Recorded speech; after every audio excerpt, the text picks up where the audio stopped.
Matapos sa pagbitay sa 3 Pinoy noong Marso, may isa na naman pong Pinoy ang nakatakdang bitayin sa China dahil sa kasong drug trafficking.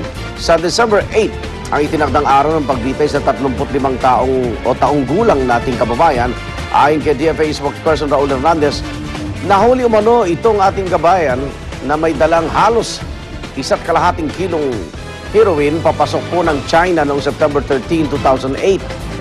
Nasabihan na raw ang kapatid at pinsan ng binata pero hindi pa alam ng kanyang ina na ngayon nakaratay dahil sa karamdaman. Noong Lunes lang daw inabisuhan ng High People's Court ng Guangxi Zhuang Autonomous Region ang Philippine Consul General doon tungkol sa pagbitay. Pero sabi ng DFA, kasama daw ito sa naunang ulat ng 6 na Pilipinong nahatulan ng bitay sa China kabilang sina Sally Ordinario Villanueva, Ramon Credo at Elizabeth Batain at binigyan na ng legal assistance ng DFA. Napababa naman sa habang buhay na pagkabilanggo ang sentensya ng 2 pa nating kababayan sa China. Muli namang tutulak papuntang China si Vice President Jojo Marbinay para i-apel ang kaso at dala niya ang liham mula kay Pangulong Noynoy Aquino. Samantala, ibinunyag na po ng kampo ni dating Pangulong Gloria Arroyo ang umano'y pagtatangka umano sa kanyang buhay. Ayon sa tagapagsalita ni Arroyo na si Elena Bautista Horn, binansagan na O-Plan Put the Little Girl to Sleep ang umano'y planong pagpatay sa dating Pangulo. Kaya giit ni Horn, isailalim sa house arrest ang dating Pangulo para sa kanyang kaligtasan. Dahil nga po ang nagsumbong sa amin ay mismong mga nakaupo po sa administrasyon na ito dahil nakikita nila na mukhang hindi na tama yung direksyon na pinupuntahan ng Aquino administration at sila po mismo ang nagsasabi sa amin na kailangan mag-ingat dahil nga po meron itong code Put the Little Girl to Sleep. Ang Malacanang naman, pinabulaanan ang bali-balitang assassination plot laban sa dating Pangulo. Ayon kay Presidential Spokesperson Edwin Lacerda, katang-isip lang daw ng kampo ni Arroyo ang pinalulutang na umunay death threat. Baka narinig mo a little more. Na security kasi, di ba, may mga iba ng mga taga-Pampanga dumadalaw. Oo. Kaya sabi siguro, put a little more. Ayaw nga nila daw ng dagdag na security kasi hindi sila makakapagtiwala dahil gobyerno pa rin yun. Tsaka why would anyone want to kill her? Kasi as it is, yung mga ibang tao gusto pabayaran nga siya sa ginawa niyang panda tayo sa election Hindi, ako paniniwala ko yung abogado. Ba't mo pa siya i-assassinate? Palalangan ng palala. Yes. Diba? Kung titignan mo yung sinasabi ng mga abogado, sakit dito, sakit dyan. Ba't mo Tsaka bagong sakit na naman, di ba? Hindi, kaya nga para pag-aaralan nila kung isasama nga nila ngayon sa petition to justify yung kanilang motion na manatili sa hospital or house arrest. Pero sabi nga ni Budget Secretary Butch Abad, kailangan daw magpatingin na rin daw si Elena Bautista Horn. Sabi naman ni Horn, sige, samahan mo ako magpatingin. Sabi si Abad. Secretary Abad. Kasi kasuhin mo yung 13-month pay ng mga government employees. Nasikaso na daw niya. Hindi, kasi meron sinasabi si Horn, may nauna na sinabi si Abad nung kasagsagan ng parang planong pag-alis ni Gloria. Barilin na lang sa tarmac. Kesa paalisin. Oo, kaysa paalisin. Kaya Pero parang kung ikaw ay may plot na gano'n, bakit mo i-announce? Talagang seryoso ka doon, diba? Pero siguro, kailangan lang din siguro mag-ingat sa pagbitaw ng salita. Pero hindi mo naman talaga ita-take literally lahat ng sabihin. Kasi sinasabi niya, di ba, hindi na pwedeng sabihin yung source. Siyempre, it's so easy to just make up something and say, I can't divulge. Kung sino nagsabi. Tinanong ko nga kagabi, sabi ba, kailan niyo ba na-receive ito? Mga ilang araw na, bakit ngayon lang ho? I-validate pa namin eh. Pero hindi rin nila masabi sa mga sensational crime, pag namatay ang babae, suspect agad asawa. Oo nga. Si FG yung nakabantay, walang balak daw si FG na umalis. Dahil naman daw si FG. Samantala, ito naman po sa ibang balita, isang araw matapos lumabas sa ospital, agad nang nagtungo kahapon si Janelle Manahan, kasintahan na pinaslang na si Ramson Davilla sa kanyang abogado para ihanda ang kanyang reply affidavit sa counter affidavit ni Maria Ramona o Mara Bautista. Yan po ay sa kabila ng bakas ng paghihirap ng kanyang pinagdaraanan. Sa salaysay na isusumitin na bukas sa Parañaque City Prosecutor's Office, kukontrahin daw ni Janelle ang payag ni Mara na nagulat at natakot ito, kaya ganun umano ang naging reaksyon niya nung gabing barilin si Ramjen. Ayon pa sa mga abogado ni Janelle, may alam daw siya sa hidwaan ng magkakapatid at ito ay magiging bahagi umano ng kanyang affidavit.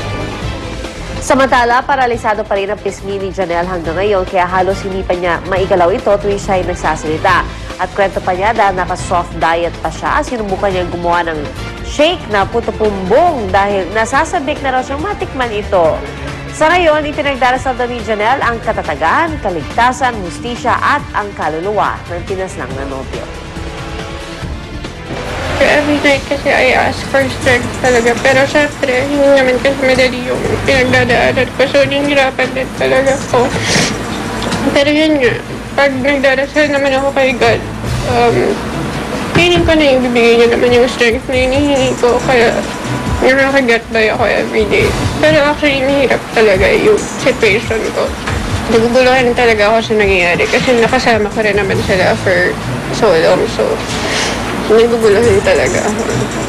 Siya ang dapat bigyan ng seguridad. Oo, totoo. Kasi para mag-skiwit na siya, di ba? Di ba, may kwento pang tinatadyakan pa yata siya, no? Patay na siya. Tinitingnan kung patay na siya. Oo.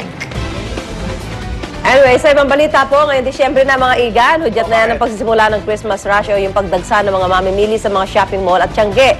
Kaya bilang paghahanda, mas matinding seguridad ang ipatutupad ng pulisya sa mga matataong lugar gaya ng mga mall. Bukod sa pangkaraniwang modus operandi gaya ng salisi at pandurukot, binabantayan din ng pulisya ang mga budol-budol na nandiling lang ng mga biktima para makumbisi silang ibigay ang dalang pera.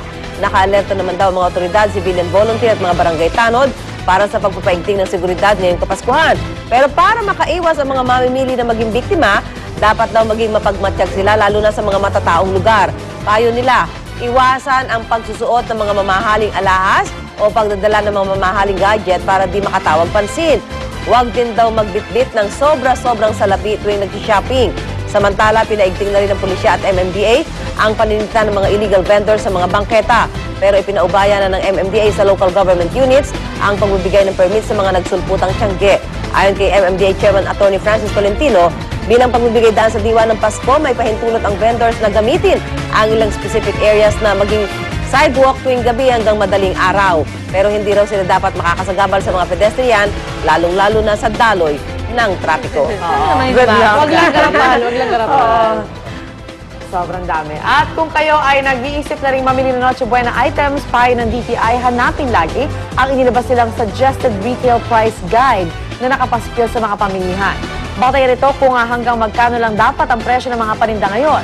Tulad ng fruit cocktail, dapat hanggang 50 pesos and 40 centavos lamang ang presyo nito. Habang 336 pesos and 75 cents naman para sa isang kilo ng hamon de bola. Pagpapanatag ng DTI, walang inaasahang pagtaas sa presyo ng Noche Buena items. Pero patuloy naman daw ang monitoring na kagawaran sa mga pamihilihan para masiguro na susunod ang SRP. Suwestyo naman ng samahan ng supermarket operators maghanap ng promo items para makatipid. At kung may reklamo o tanong, tumawag sa DTI hotline 7513330. Pasadahan naman natin ang mga maksyong balita sa umagang ito sa ating Ronda Reports.